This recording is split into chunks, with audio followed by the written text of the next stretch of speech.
Hello, everyone. Welcome to this panel session on data use in COVID-19 response, experiences from Bangladesh, Ghana, Kenya, and the Philippines. My name is Mushiri Nyaga. I'm a senior fellow at the Results for Development Institute, R4D. And this session will feature a panel discussion with 4 panelists from Bangladesh, Ghana, Kenya, and the Philippines for about 40 minutes, followed by a Q&A session for another 50 minutes before we close in the last 5. This will give us an opportunity to engage, interact with each other, and hear our various experiences and any questions you might have. Of course, you have access to the Q&A, the live Q&A section on the HSR platform. So please do use that if you have any questions during the session. There's a discussion forum as well that is open. There'll be questions posted there from time to time. Please do jump in and add your voice. But also in the meantime, please do let us know who you are and where you're joining from. You can type that in the discussion forum as a way of introducing yourselves. Like I said, we'll be having a panel. So I'll introduce the panelists in just a moment.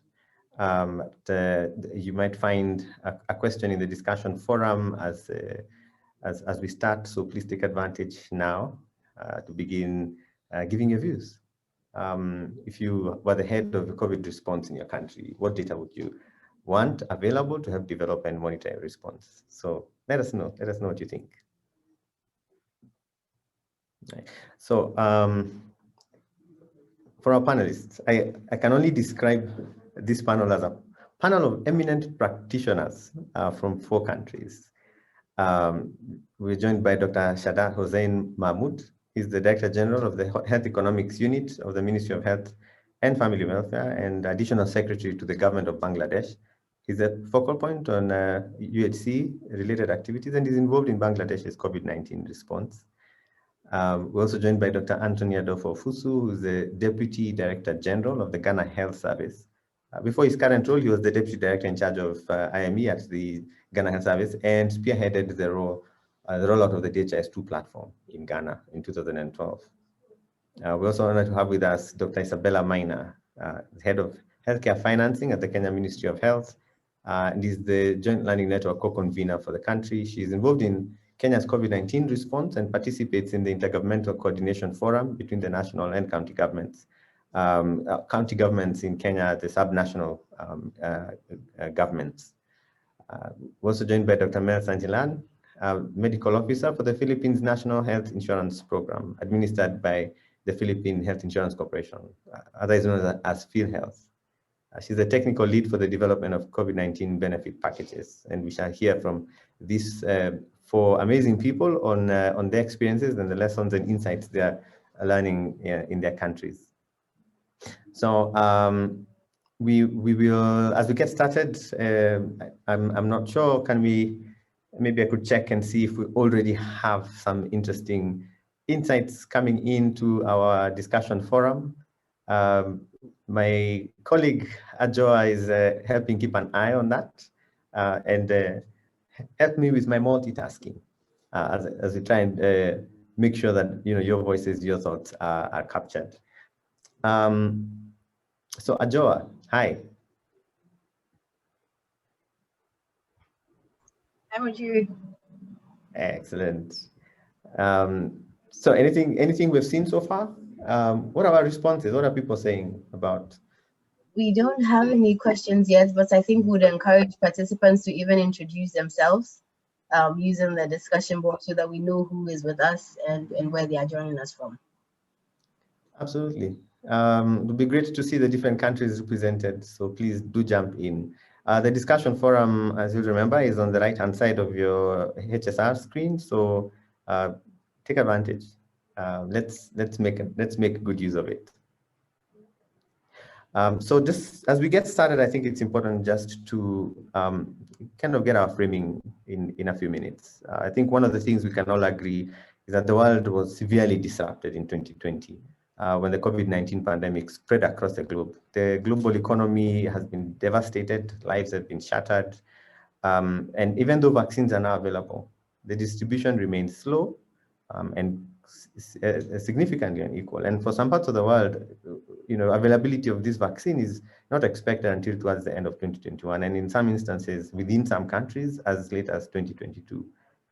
Through the Primary Healthcare Performance Initiative and the Joint Learning Network for Universal Health Coverage, I'm currently leading a learning exchange on understanding and utilizing data in COVID-19 response and recovery.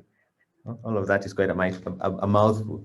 But in general, we've had that the issues that many of our colleagues face day to day in their data use journeys, lack of data, poor data quality, untimely data, are all made worse during the pandemic when time is of the essence and response must be quick. In addition to overcoming these known challenges, members are also confronting challenges in using data to make timely, strategic, and policy decisions, in addition to the growing need to cater to new and different audiences. Instead of only having an audience within government, which has tended to be the case for many in the civil service, it's increasingly necessary now to share and communicate data and insights with the broader public on the pandemic and how it is evolving. So the countries we're going to hear from today have used different approaches to manage the pandemic and share data and information across different levels of government and even across sectors. So they will share their lessons, whether they are positive or negative, the outcomes that they have seen. And they'll also let us know what has been gleaned through the process and how all of this will inform the response and, of course, future planning for future public health experiences. I would like to start off then this discussion with our panelists by asking them to share with us your countries, how your countries are using evidence to inform the COVID-19 pandemic response. Dr. Shadat, maybe we can start with you and the experience from Bangladesh.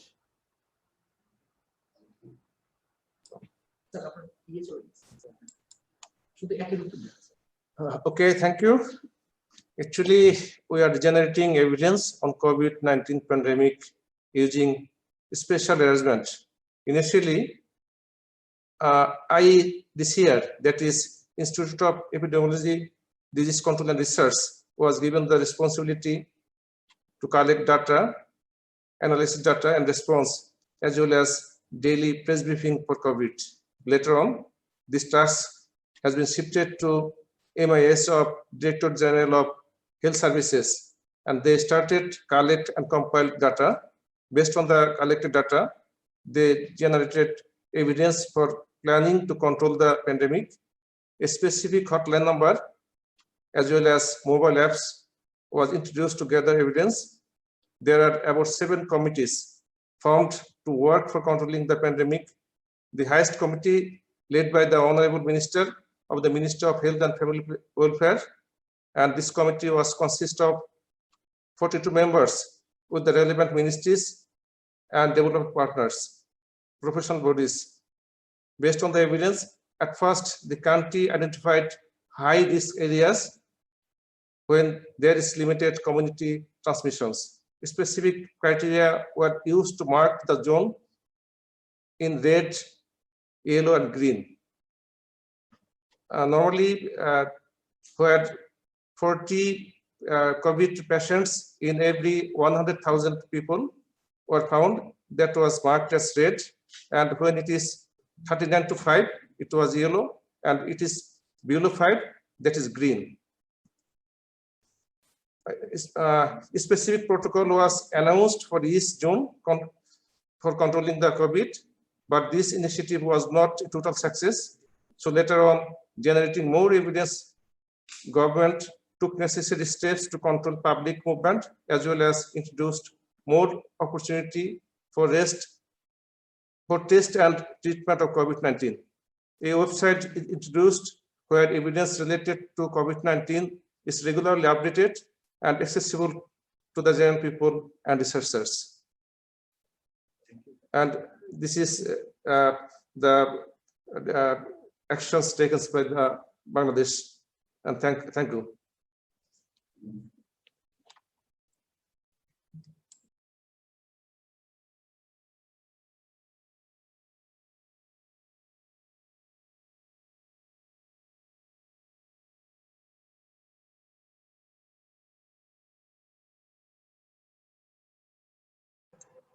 Sure, I think you're on mute.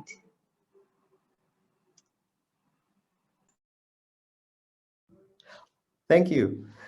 And I was so wise there for a minute, and none of you could hear me. Terrible. But anyway, no, I was just saying that experience from Bangladesh is interesting. How the evidence is made available to so many institutions through this committee mechanism, and we'll talk about that coordination in a bit. But I'd like us now to hear from Ghana, Dr. Antonio Adofo-Ofusu. Could you tell us how your country is using evidence to inform the COVID-19 pandemic response? Okay, thank you very much, Monsieur. Yes. So Ghana had the first case in 12 March 2020. The country's response is based on 6 main objectives, and all of it is data is driving it. The first objective is limit and stop the importation and detect and contain the virus. So under that objective, we are doing testing at the airport, and data on this with regard to the total numbers tested, the numbers positive are followed up. The data is disaggregated by country of embarkment, and disaggregation also by the airlines, the test positivity rate. It helps to determine which countries and airlines are high risk with regards to importation. The second objective that we have in our plan is to slow down and manage community spread. And under that objective, data is collected of immediate contact of all cases, and they are followed up within the community. Geospatial applications are being deployed to track these contacts, and those who are positive are also followed up into care. Another contact list is generated from each person who is positive from this contact.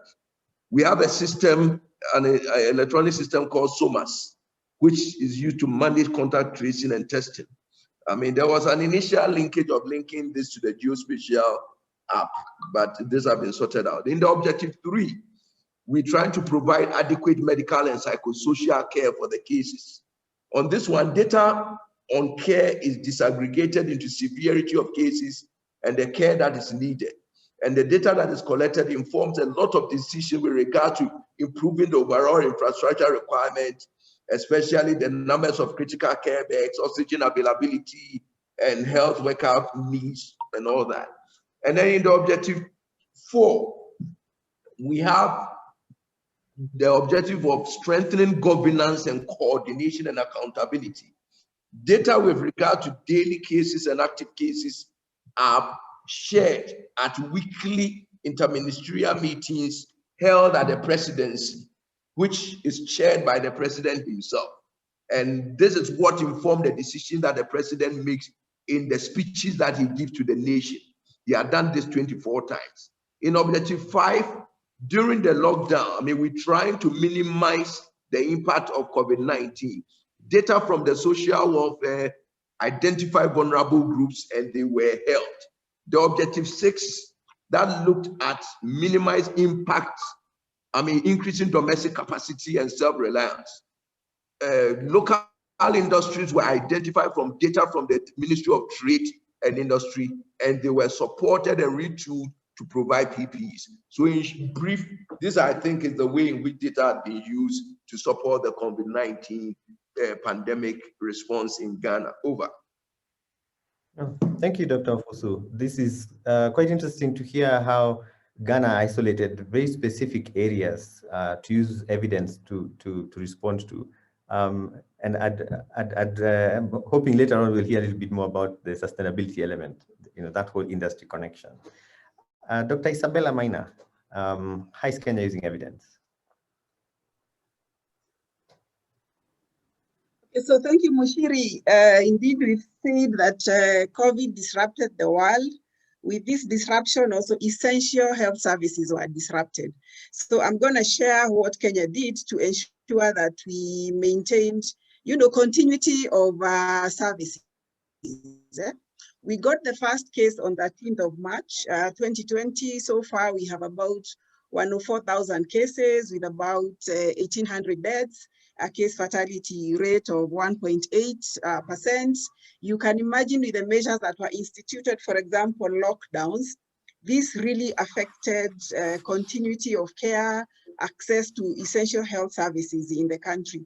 And so coordination structures were set in place, and I don't want to dwell on the coordination structures for now, but one of the focus areas was to analyze data to show the trends.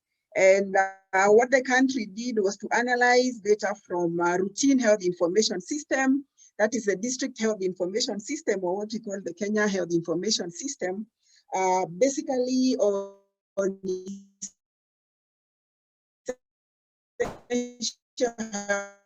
services, immunization, facility deliveries, essential services such as care for malaria patients, TB services, HIV, name them, all the essential services, because basically in the country, the service delivery points or health facilities report on a monthly basis. So we were able to access this data. And then the analysis showed that while some services were not affected, others were quite affected. They were on a downward trend, especially services like immunization and facility deliveries. And of course, it's because of the lockdowns that existed and the night curfews. So what the sector did, the health sector did, was to set up a multi-stakeholders technical committee to work on modalities or strategies to maintain essential health services in light of COVID. So the team developed guidelines to show what would happen, especially in the different areas, because the data analysis also showed the geographical areas or the subnational areas that were lagging behind. And therefore strategies were developed to ensure that the different areas, especially the ones that were lagging behind, caught up in terms of provision of essential health services. Number two was strategies to ensure the different services that were affected were also provided to the Kenyans that needed them. For those that were doing well, because indeed some services were not affected, the strategies developed was to ensure that that is sustained. For those that had gone down, strategies to ensure that those caught up. Of course, some of the strategies included communicating to the communities to reassure them the safety of visiting the health facilities so that even as the country was battling COVID, we ensured that the rest of the essential health services do not suffer. I think that's what I want to share for now, but much more coming up. Thank you. Thank you very much, Dr. Isabella. A good example of how preservation of service delivery in a pandemic where access is affected, benefits from access to data and availability of data. Dr. Mel Santillan, what's the Philippines experience? Hello, everyone. Good morning, good afternoon, and good evening to everyone listening right now. Thank you, Dr. Muchiri. So our experience is on the development of benefit packages under our National Health Insurance Program. At the onset of the COVID-19 outbreak, our National Health Insurance Program, which is administered by PhilHealth, took the challenge in responding to the pandemic by means of health financing. So we played a pivotal role to leverage internal data systems to quickly design cost and set reimbursement rates for the different spectrum of care and services. One for COVID-19 isolation in a community setting, second for testing, and third for the tertiary inpatient care. So these benefit packages were developed in March 2020 to provide financial protection to all Filipinos amidst the pandemic. And we used studies on patient index as the basis for determining the levels of care and corresponding package, using pneumonia as the main presenting condition. So we used assumptions on the probabilities in setting disease severity and corresponding case management that were based on available information at the time of the package development in March of 2020.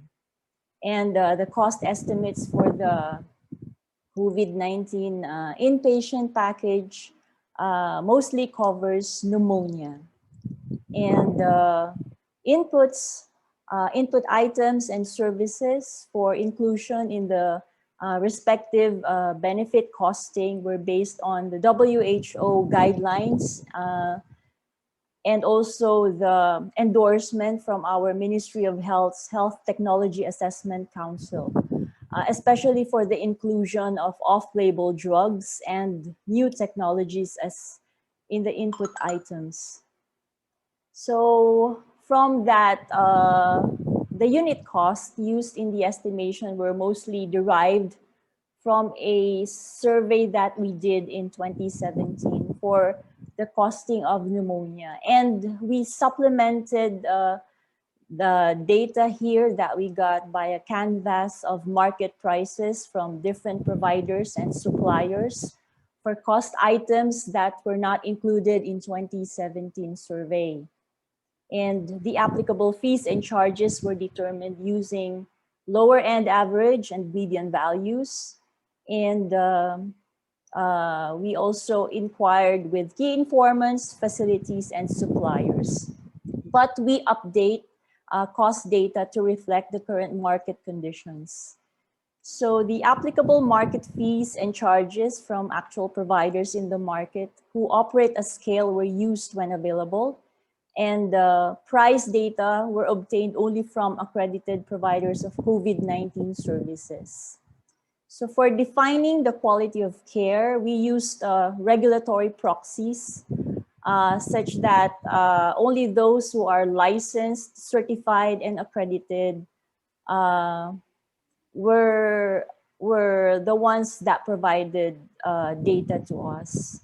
So with the objective of full financial risk protection, all direct services such as accommodation cost, professional fees, drugs and medicines, diagnostic and lab fees, excluding the SARS-CoV-2 testing, staff time and personal protective equipment were included in the costing exercise. Use of the off-label drugs as included in the WHO guidelines were also included, but with a caveat that these will be later subject to the assessment of the Health Technology Assessment Council. So basically, we use data for the development of the benefit packages under the National Health Insurance Program. Thank you, Dr. Mel. Interesting use of data to make sure that financing remains possible and services remain available to those who are most vulnerable. Ajoa, while you're checking on whether there's a question from our colleagues on the internet, I have just one question to throw out, and it's to Dr. Mel. You mentioned that some of the data was only accepted from certified institutions. Yes. Who certified the institutions as a data source in your case? Is it the National Statistics Office or the Health Ministry, or is it a different institution? Yes, we coordinate directly with the healthcare providers, and for the licensing of these healthcare providers, it is our Ministry of Health that gives the license. And accreditation is a separate entity, and it's the National Health Insurance Program that accredits the healthcare providers. So licensing is under our Ministry of Health, and accreditation is under the National Health Insurance Program. All right, excellent. So Ajoa, do we have any questions so far? Yes, we do. So Camellia Noor wants to find out from Dr. Ofosu. So he likes the categorization of data used to serve the objectives, but he wants to find out if Ghana has a challenge of mistrust of the data collected by the government agencies in making decisions impacting on the whole population, and if Ghana does, how do they overcome this challenge? Yes, the age-old question of trust. Dr. Fusu. Yeah, thank you very much. Yes, I mean, like everywhere else, I mean, there's that challenge that some section of the population have some doubt about the data. But then we've been very transparent about the data. We have a public website where data is posted daily. I mean, the Ghana Health website where data is posted daily. And I mean, it gets caught up in the political divide of the government and opposition. Yeah, but then we as technical people try to talk technical and try to get out of the Did we lose Dr. political Fusu? Or is yes. it my connection that's gone? Hello, can you hear me? Yes, we can hear you, Dr. Hosu, but I think Muchiri may be frozen, but we can hear you. Oh. Okay, so I think that's what we're doing. That I mean, we try to keep the discussion technical, and I think there is quite a lot of acceptance because, like the news media, the media networks in Ghana and everywhere, it is the data that we pushed out that they use on their network. Yes, so I think that's the little that I can say to that. Over. Thank you, Dr. Fosu. I think the issue of trust is one that we continue to deal with on an ongoing basis from country to country. Which brings me to the second question that would like to hear from the 4 countries. When you're utilizing and going through all this process of accessing evidence and trying to respond to the pandemic, did you utilize existing data systems for the response, or were other HMI systems introduced? Professor Bella, I know you mentioned something about the Kenya Health System, Health Management Information System. Could you tell us a little bit about were there any new data systems done for Kenya, or did we use that only? Okay, so thank you very much. As I mentioned, yes, we did use the Kenya Health Information System, or the DHIS, which is the default reporting system for the routine data as we are looking at how we can maintain essential health services. And that process has still continued up to date because all facilities, be it private NGOs or public facilities, are required to report on that platform. So we have rich data. But in terms of COVID daily, trends and incidences, there were other sort of platforms that were introduced.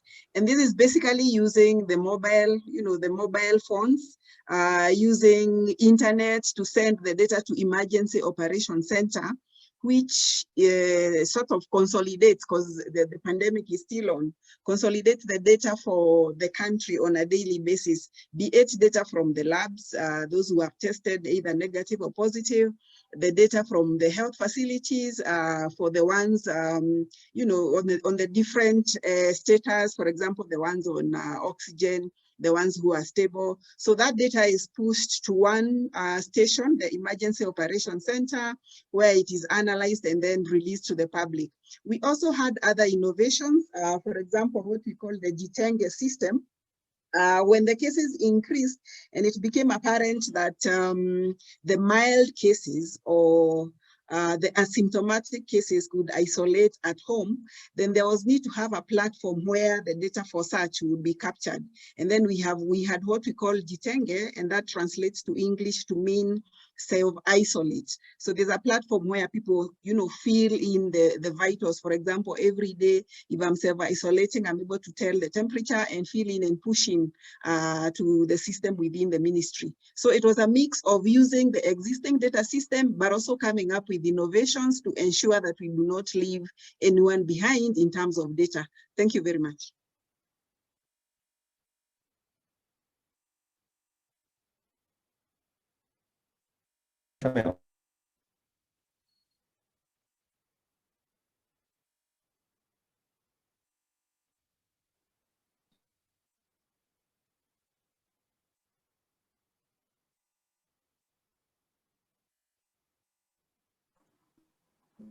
I think Muchiri may be having challenges.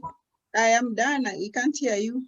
Thank you. Yeah, I think you may be having challenges, but Dr. Amina, there's a question for you in the Q&A session. That's asked. Mary Hadley wants to find out, is COVID-19 suspected, confirmed, and inpatients data captured in the DIHs too? Okay, as you may imagine, the reporting tools in DHIS2 and the data capture tool at the facility level had not been developed to capture COVID. For obvious reasons, it's a new thing. So the data summary tools that come every month did not capture that. Of course, they captured outbreaks like cholera and all that. So these warranted special forms for reporting from the health facilities, and therefore the reporting is done through the EOC, the Emergency Operations Center, as I have said. But of course, the system is working to ensure that the data capture forms are updated to be able to capture COVID now that it's here with us. Thank you.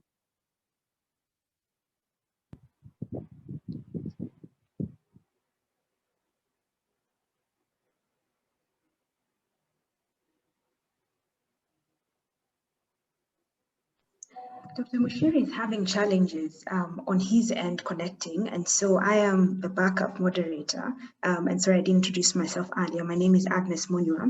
And so just to carry on this conversation, and the question that had been raised by Mushiri was, did we use new systems for the response or other HMIS systems introduced? I know Dr. Mel had mentioned that for PhilHealth, they did leverage on information they had in the past. And so maybe we can give this chance first to hear more from Dr. Ofosu first, if you can let us know for the data needs that you had, if you had to design new systems or you started by leveraging the existing ones.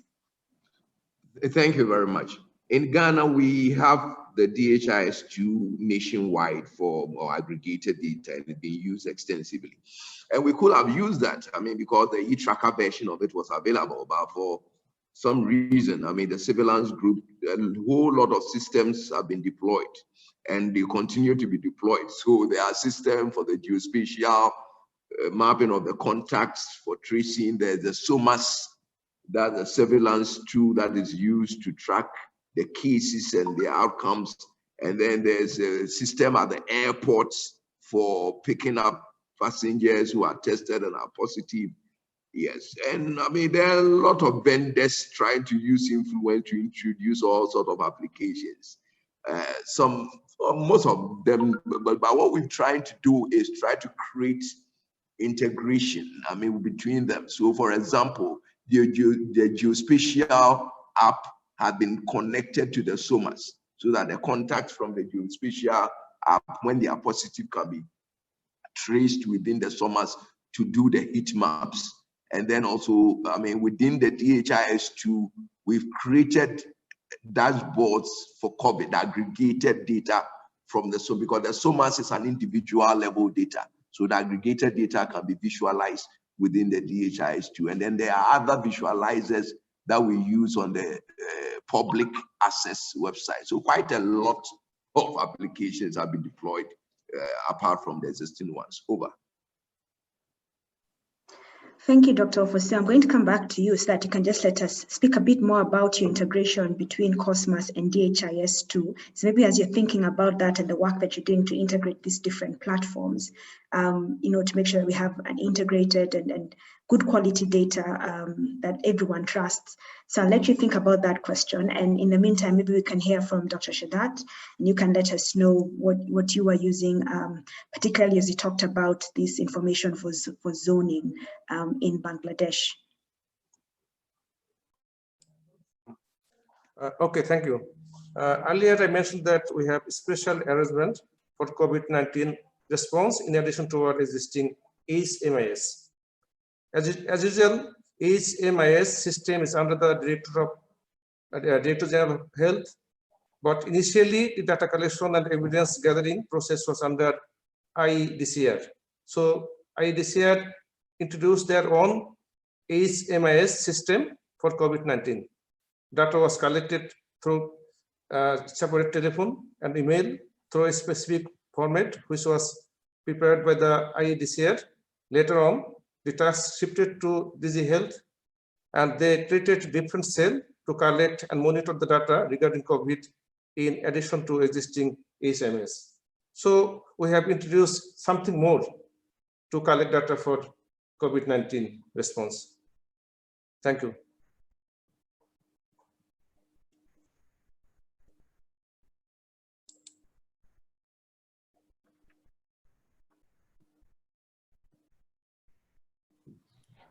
Thank you, Dr. Shadat.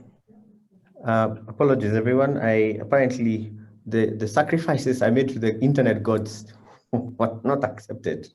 But so it's good to hear some of those experiences and what is the mix of solutions and options that have been adopted by the countries, and some of that integration that is being pursued. But I think that brings us to our third question, and we touched on this maybe a little bit, but this is on the actual data collection and analysis and use, but not just how it is collected, but coordination. Dr. Shadat, coming right back to you, you shared about the different committees that have been put in place, and you mentioned one, the highest ranking committee has a representation of 42 different actors from various institutions. How has that coordination worked for data collection and analysis?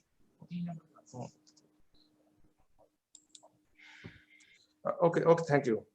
Actually, we collected data through special arrangement. Our Director General of Health Services, they set up a special arrangement with trained health personnel to collect data. They got health-related information across the country from tertiary level to primary level.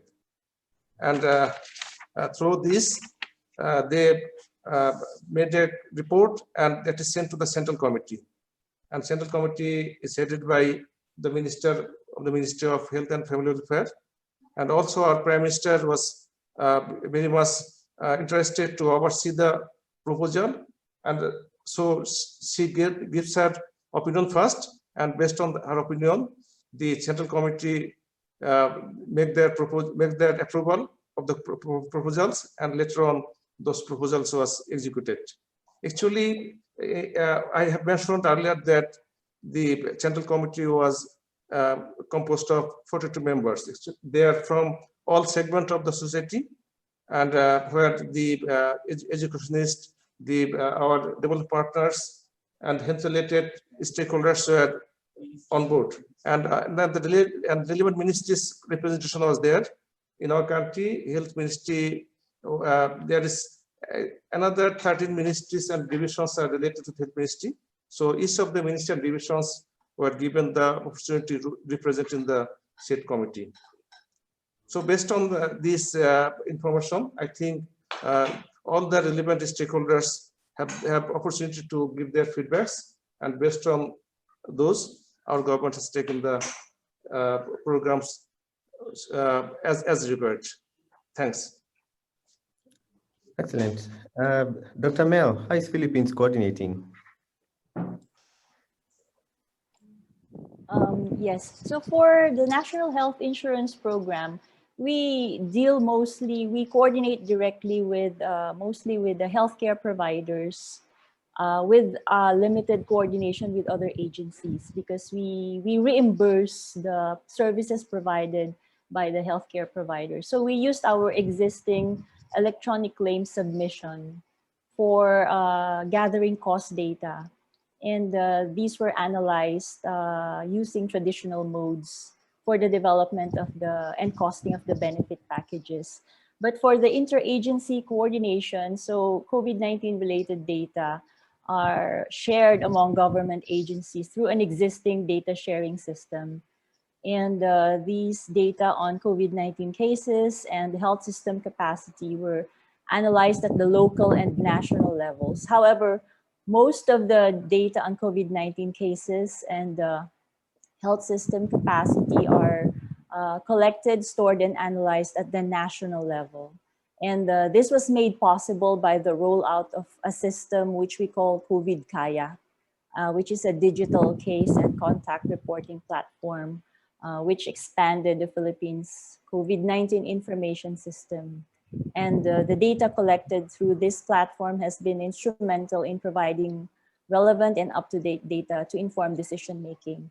But for purposes of the National Health Insurance Program, what is most important to us at this point is collection of the cost data, so that we will be able to update on a timely manner the benefit packages and provide the needed health, financial risk protection needed mostly by those in the marginalized sectors. Over. Thank you, Dr. Mel. Dr. Isabel, Kenya has this interesting subnational, national government kind of framework, in addition to all the other, sectoral ministry actors that are needed. How is this coordination working in Kenya for data collection, analysis, and use for COVID-19 response? Okay, so thank you very much. As you have rightly put it, we are in a system of devolved governance where we have the national government and 47 counties. That means 47 plus 1 health systems, meaning 47 plus 1 data systems, COVID data systems, and therefore the need for harmonization. Luckily, as I said, we already have existing structures. We have structures for coordination between the national and county governments.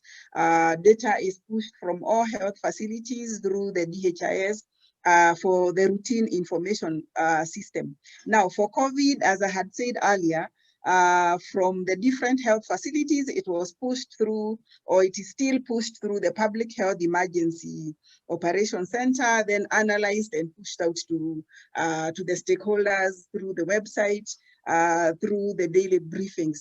But beyond that, some other coordination structures within the country were formed for purposes of COVID, and more or less like strengthening the ones that existed.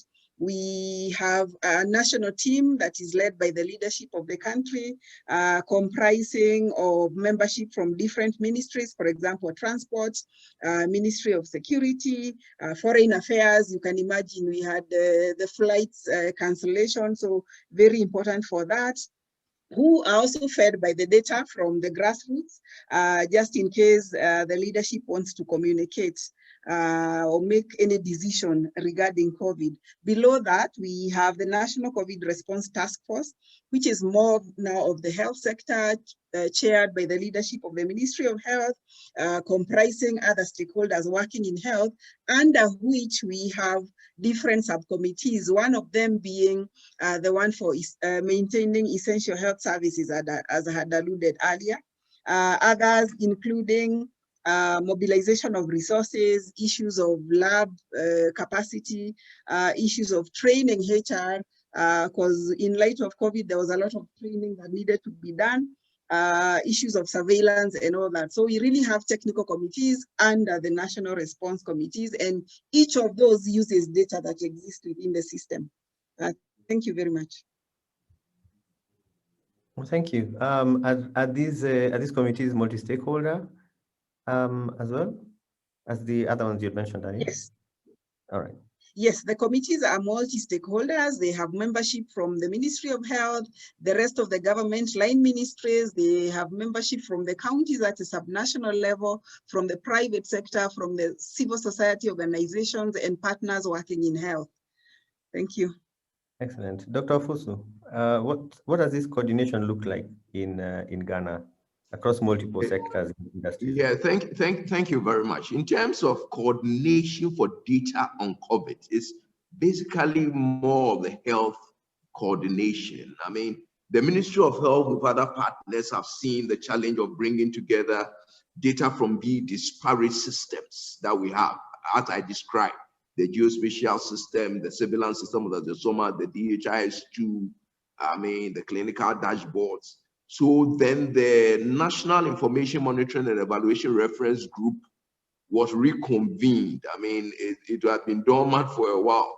So it was reconvened to provide technical direction that will facilitate the linking up of data between the disparate systems.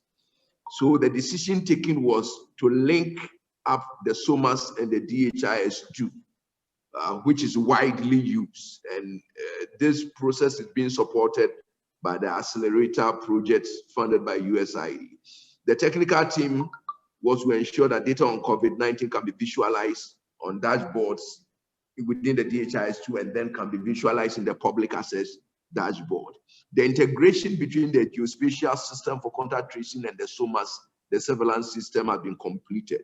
And then the dashboards within the DHIS2 have been completed also. We are working on the other dimension. The care data also, the dashboard is also, the summaries are also going to be integrated into the DHIS. So basically, that is what the National Information Monitoring and Evaluation Reference Group have been doing, trying to coordinate all the disparate sources of data into a comprehensive database, with the focus being the DHIS2 providing some aspect of visualization of all these data sets over. Is there a sign that, are there signals that the reference group will remain alive this time? Yes, that's because the reference group was there already, but has been a bit dormant. But I think that with this coming up, it is clear that even going forward, we need a whole regulatory environment that ensures reporting, even reporting by facilities, because we've seen that bringing the private facilities in the COVID response has created some reporting gaps. So the reference group it will be very important going forward to work on regulatory framework that will facilitate reporting by everybody onto a common platform with the necessary policies around health information, which is lacking. So those are the things that I think the reference group in the long term will be addressing over.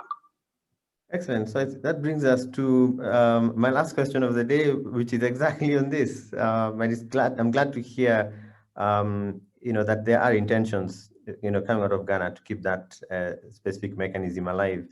But in terms of the lessons we've learned from this experience and the work that the country is doing, what is your country, based on your experience, what is your country going to sustain and apply for future emergencies? This is the hope that we're not just doing all of this and then when everyone is vaccinated, everything else goes back to default settings. So maybe we can start. We can start with Dr. Mel. Yes. So. Well, basically, we have to have trust in the government, and based from the experience in costing the benefit packages for COVID-19, it is important to have readily available and updated data on direct services provided by our healthcare providers and corresponding costs that our National Health Insurance Program can use as reference in benefits development.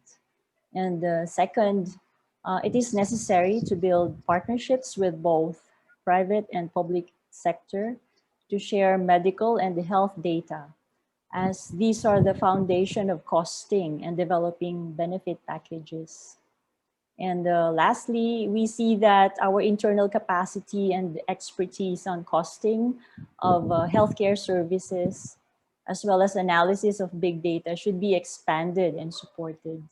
So basically, those are our lessons, and we have to apply for future emergencies. Thank you. Excellent. Thank you, Dr. Mel. Dr. Shadat, what's your country taking forward to sustain and apply?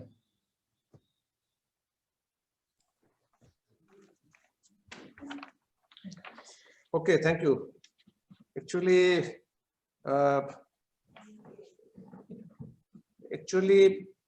we learned a lot by combating the COVID-19.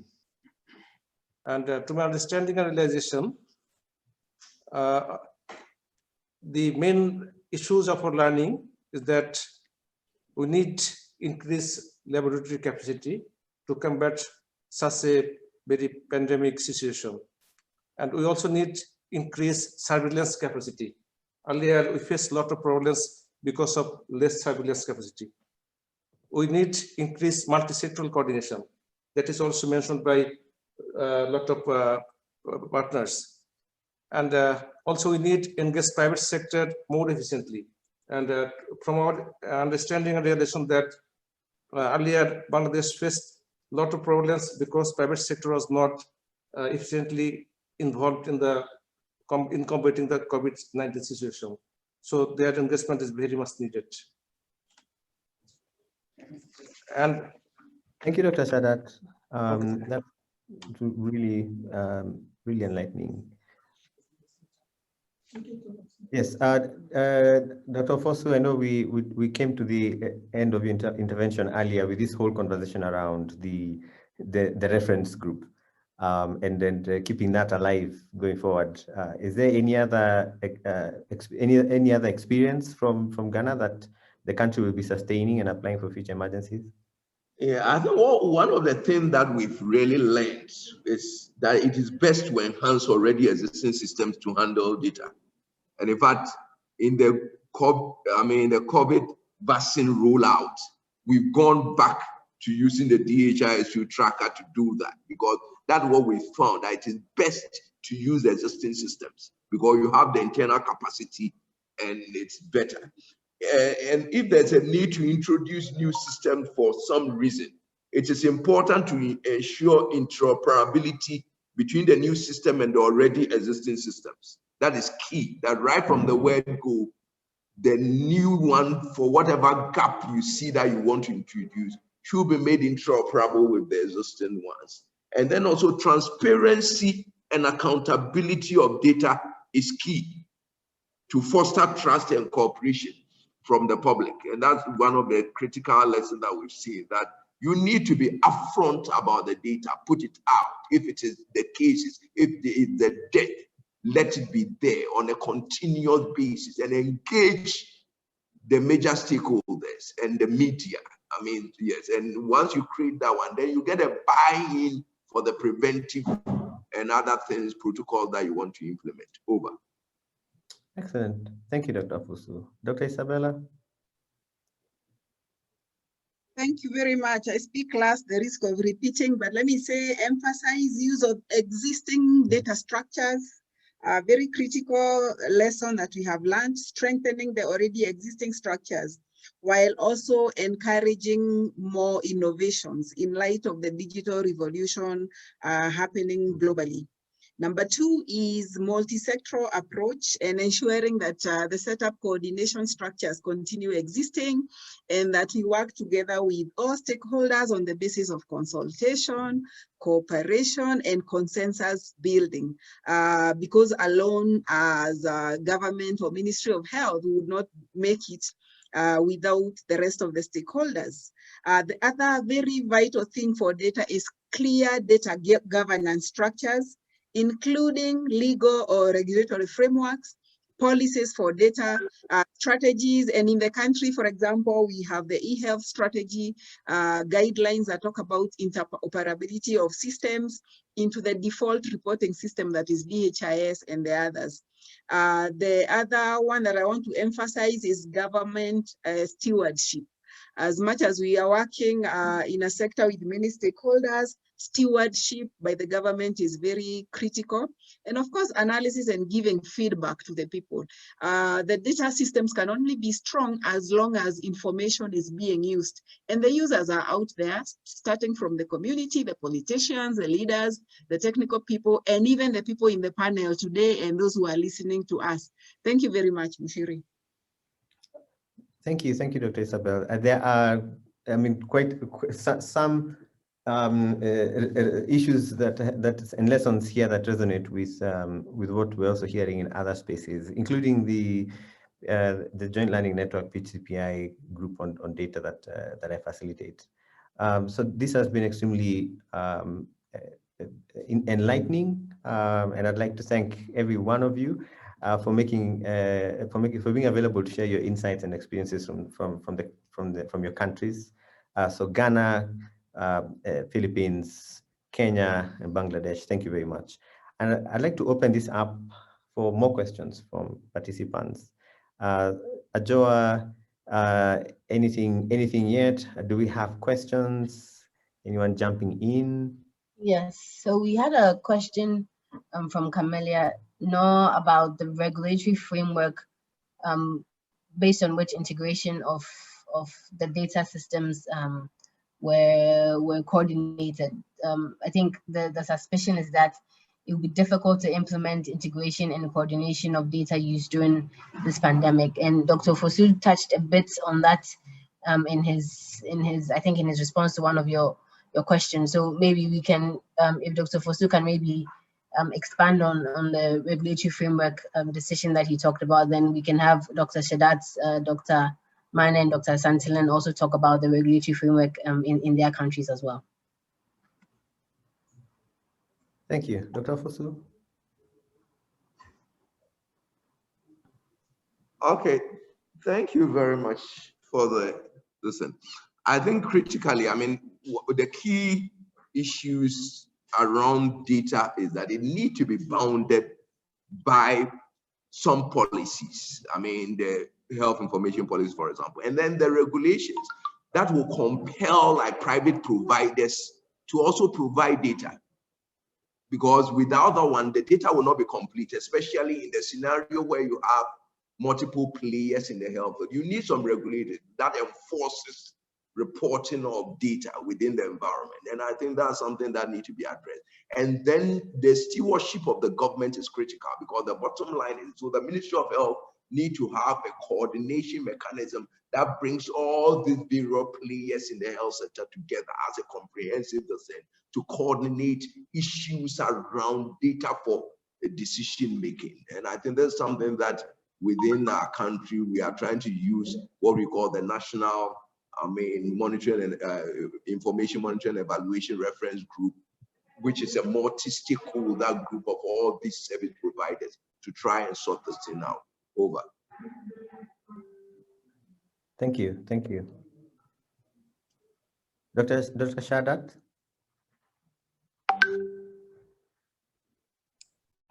Okay, thank you.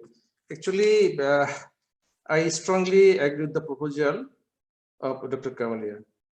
She rightly pointed that the importance of regulatory framework, and also I think the coordination of data is very much needed from different viewpoints. Number one, we need data to make appropriate measures to combat the pandemic situation. So accuracy as well as totality of data is very much needed. It will be ensured when we can make a very strong coordination committee with the representation of all the relevant stakeholders, that is community-based organizations, civil society organizations, private sectors, and health professionals, academicians, our development partners. I think health issues is a cross-cutting issue, so different stakeholders are involved with this process, so their representation is a must. And also we need some tier for the coordination committee that may consist of representation from all relevant agencies, rapid identification and isolation, strong data integration system, and also involvement of private sector along with public sector. And this from my side. Thanks a lot. Thank you. Thank you. Dr. Maina? So thank you once again. I think emphasis from the take-home message that I said, the data governance, very critical. This is where the issues of regulatory and any legal frameworks come in. So in the country, we have the Health Act that in terms of health information stipulates that all providers are expected to report. It's mandatory for providers to report, so that in our default reporting system, of course, we are not 100% there, but quite a number of our providers, whether private, public, FBOs, NGOs, are reporting onto the platform. Number two is that policies, guidelines towards this. I already mentioned we have e-health, health information strategies, policies. We have e-health standards and guidelines that talk about interoperability of systems, that whatever system any subnational government or any facility applies, it should then be interoperable with the DHIS, which is the default reporting system, so that people are able to push in data to such systems.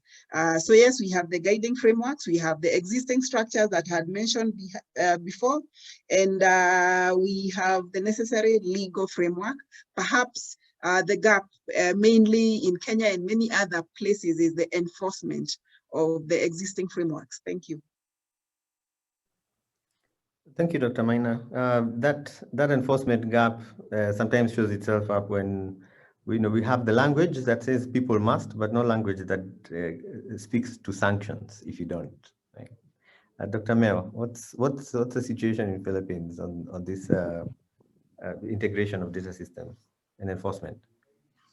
Yes, for the Philippines, we have our legal mandate, which is Republic Act 7875, as well as the Universal Healthcare Act, Republic Act 11223, which really mandates the submission of data to the Ministry of Health and to the National Health Insurance Program.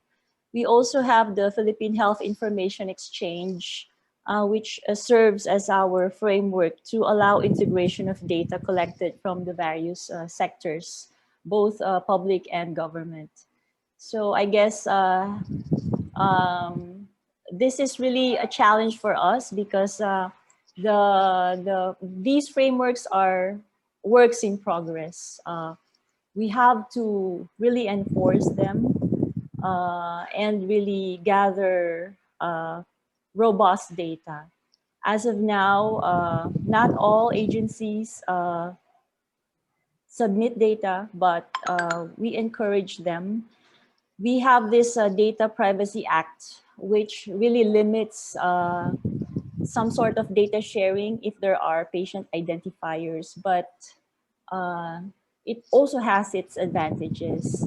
So we have to strike that balance between getting the data that we want and limiting data information for people's privacy. So I guess that's what we have in the Philippines. Thank you. Thank you very much. I have, it's something you've mentioned there about the data privacy concerns, and I have probably a question there and for you and for everyone else. But before I ask a question, I just want to point everyone to the discussion forum. There's a question there for everyone to consider and respond. How can process improvements and investments for strengthening data demand and use be applied across the health system? So again, continuing to speak to our sustainability issue that we started discussing earlier. Dr. Mayor, you've mentioned this scenario of privacy and anonymization of data for sharing. I'm just wondering, in the context of this multi-stakeholder engagement that we're doing, what has been your experience in regard to the requests being made for data by civil society and the ability of field health or the government as a whole to respond? For PhilHealth, we see data from, we see the data at the patient level, but we cannot share to the general public data submitted to the National Health Insurance Program. So at this point also, we have some challenges in terms of data that we need, for instance, procurement costs of drugs, technologies, equipments, data from professional fees of our healthcare providers. So some of those data are not readily submitted to the National Health Insurance Program. But we can see clinical data, but the data we need for the costing of the benefit packages are limited. Especially that we have a wider private sector, wider private healthcare providers, so they do not easily share data as much as the government healthcare provider does. For some of this costing data, do you have allies among the non-state actors who are also trying to get the same data? In terms of data provided by doctors, what you're seeing procurement, those kinds yes. of data that you mentioned. Yes, we have private healthcare providers, and they do not really readily share procurement costs, especially they have to protect the way they do, and they apply charges to the billing statements of the patient. So sometimes it's a secret among them, and it's really difficult to get procurement costs or acquisition costs of drugs and equipment. So what we do is we gather procurement costs at the national level, mostly from government healthcare providers, and we use this as reference in costing our benefit package inclusions. But we pay the same, we reimburse the same rates to both public and private providers. Do we in Kenya, Dr. Maina, do you get demands for data from civil society as well? Is that some of this procurement data? I'm curious. But how are you responding when you do, if you do? Yeah, the demand for data is there by all stakeholders, including civil society organization, including the community, and perhaps the best way to deal with this is to ensure there is feedback and analyze the data that we have, be it procurement data, be it service delivery data, be it COVID, analyze it for the different audiences, because I believe the panelists who are here, who are highly technical, the data they would need would be different from the data that the community members would need. The civil society would probably need data on how much a certain item has cost. That is available in Kenya, actually, not just in the Ministry of Health. Procurement data is available in the government website, so that it's available for everyone else. So I think the way to deal with this in a nutshell is whatever data we generate in the health sector, let's analyze it for the different audiences. Of course, the products will be different, and let's ensure that we are giving feedback out there to them. In that way, it will not look like there's a fight between the people who are demanding for this data, because it's always readily available for them. Thank you. Yeah, no, that is quite true. And I think maybe that's one of the areas, in my view, that require for a bit more of a whole of government approach and more multi-stakeholder approach, because some of the data doesn't come from the ministry. Like, for instance, your public procurement data comes from in Kenya's case, from the regulator on procurement. So the extent to which they can make that available to everyone, really contributes to the work that everyone is trying to do.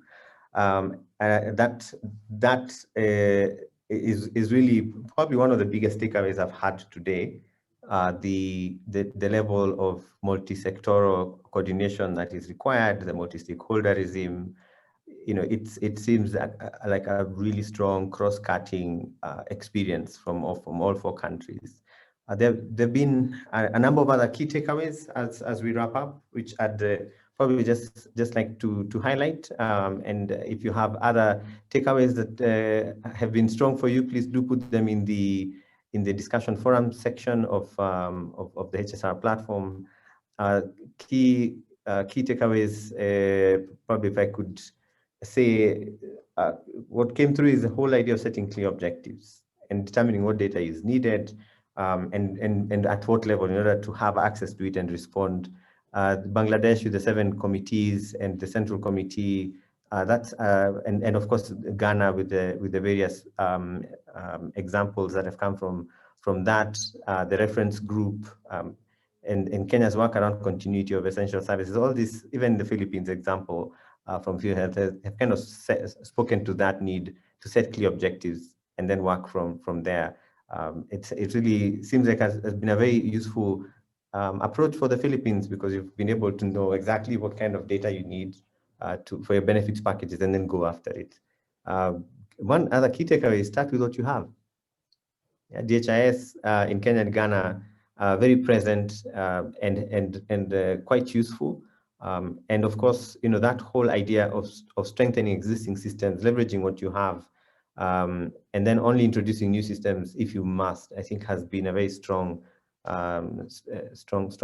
experience that's been shared. Then of course, leveraging on new technologies. We've had the example of course, SOMAS, which is not brand new, but has been pretty innovative, and that engagement to build out the GIS integration into DHIS and some of this tracking that example from Ghana and from Kenya really resonate for some of the innovators, because they need to leverage some of these new technologies to get the job done. And of course, we've had the whole issue of the challenge of integration with new platforms and existing platforms. So really looking out to make sure that any conversations around new systems address the interoperability question. And how will the systems interoperate? How will they be interoperable? But in my view, what is even more important is how will the data be interoperable from the various systems? The coordination examples here were numerous. Every country has had a coordination mechanism that is supported by a governance framework that has been responsive to the context of the country. And I think that is something that everyone can take home as a key takeaway. They need to find a context relevant coordination mechanism. And of course, the issue of trusted sources of data, making sure that you can engender trust as much as possible for everything that we are working towards, so that the data and the systems are not treated with suspicion by actors within the systems, whether it is the public sector or non-state actors, but the data is usable for decision making by everyone. I think going forward, some of the things that I've had today, in addition to those, is the partnerships issue. And this is a big lesson for not just for this pandemic, but for future public health crisis, that in order to respond at the scale that we've had to respond, the right partnerships have to be there, and government can't do this by itself. And we've seen how that whole multi-stakeholder approach has delivered value for the 4 countries that have shared the experiences today. So I'm really delighted that we have had such good input, such good insights, valuable experiences that will go on record and be shared with other countries and people who are in the front lines of pushing for better response, better outcomes from this season. As we go into the vaccination, deeper into the vaccination effort, these are still going to be the same lessons that we will need, using the same systems. Dr. Fosu mentioned the return to DHIS2, the public-private partnerships that we need, the coordination at the government, the multiple elements that might be required, and of course, making sure that we are as transparent and as accountable as possible. So this brings us to the end of today's session. I'd like to thank everyone. Many thanks to my colleagues who've been on this platform, our 4 panelists, the team from R4D, and each one of you who have been participants in this session. We look forward to connecting again. Please keep a lookout in your communication channels for follow-up conversations and new resources that could be shared for this. Thank you very much. This has been Mushiri Nyaga from the R4D moderating this session, and looking forward to connecting again. And so this is the part where I wave goodbye and we all clap for the panel. If this was an in-person meeting. Thank you very much. Thank you.